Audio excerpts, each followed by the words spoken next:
today's subcommittee hearing to review the state of entrepreneurship in America. I want to welcome everyone joining us today, both in person and virtually.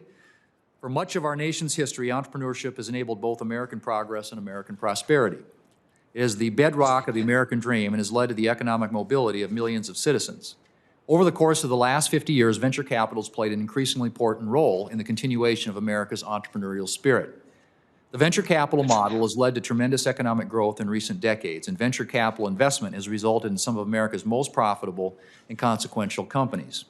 Many of these venture capital-backed businesses have enabled the technology we've come to rely on during the COVID-19 pandemic, from food and grocery delivery services to virtual healthcare applications.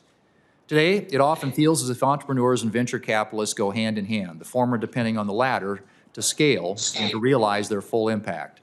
However, we're here to not only talk about the relationship between venture capital and entrepreneurship, but also where this relationship is occurring, and more importantly, where it is not. In 2019, California-based companies received roughly 50% of all venture-backed investment in the United States. That same year, just 3 states, California, New York, and Massachusetts, accounted for almost 75%. Now, there are many valid reasons why this is the case, which I look forward to exploring with our witnesses today. However, this geographic imbalance also means that a majority of regions within the United States are often shut out from the kind of investment that creates jobs, revitalizes communities, and enables the pursuit of the American dream. Fortunately, this is a problem the private sector is primed to solve, and we've already benefited from the work of many individuals, including those on the panel with us today. In addition, initiatives like the expansion of reliable broadband services to businesses across America, including many in my home state of South Dakota, have already begun to provide greater connectivity between these communities and the larger economy, which helps spur more venture capital investment and entrepreneurial support. While we have made progress, the impact of COVID-19 makes solving the investment gap all the more important and all the more urgent. At a time when there has been economic uncertainty, entrepreneurs are the ones building businesses that will in turn create jobs. It is likely that many of these new businesses will continue to focus on innovation and technology in an industry that historically has been supported by venture capital.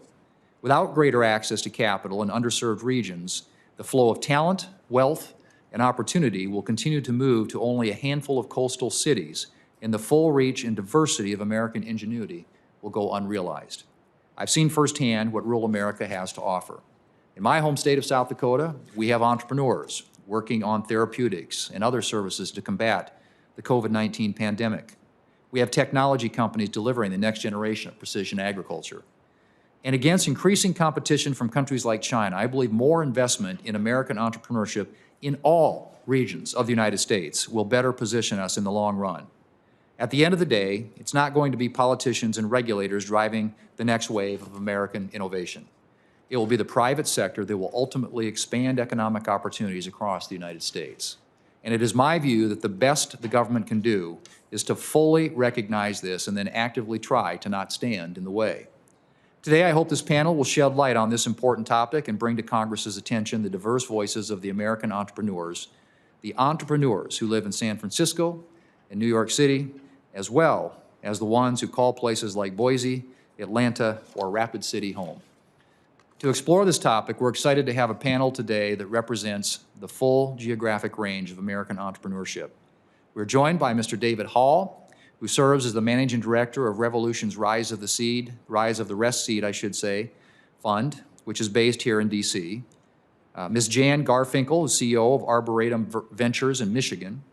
Mr. Ray Hespin, who is the CEO and co-founder of Property Meld, a technology startup in South Dakota.